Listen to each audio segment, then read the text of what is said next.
মুস্তাজাবুদ দাওয়া বানিয়ে দিয়েছে। আহমদ ইবনে হাম্বল তো অবাক, তুমি মুস্তাজাবুদ দাওয়া রুটিওয়ালা, আমি এত বছর হাদিস পড়াই, আমিও তো মুস্তাজাবুদ দাওয়া না, তুমি দোয়া করলে সব কবুল হয়ে যায়? যুবক বলে, নাম আনা মুস্তাজাবুদ দাওয়া, আমি আমার জীবনে যত দোয়া করেছি কবুল করে নিয়েছে কে? সব দোয়া কবুল করে নিয়েছে আল্লাহ, একটা দোয়া ছাড়া। কি সেই দোয়া?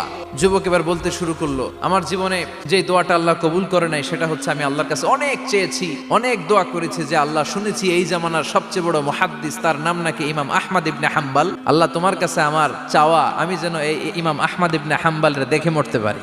আহমদ ইবনে হাম্বল আবেগপ্রবণ হয়ে গেলেন, চোখের পানি ছেড়ে দিলেন, বললেন, যুবক তোমার এই দোয়াটাও কবুল হয়ে গিয়েছে, আহমদ ইবনে হাম্বল তোমার দরবারে ছুটে এসেছে। যুবক চোখের পানি ছেড়ে দেয়, যুবক চিৎকার মেরে ইমাম আহমদ ইবনে হাম্বলকে জড়িয়ে ধরে, হাতে হাত রেখে মুসাফা করে, কপালের মধ্যে চুমু খায় আর আল্লাহর শুকরিয়া করে বলে, ও ইমাম, আসলে এই দোয়াটাও আল্লাহ আজকে কবুল করে নিল।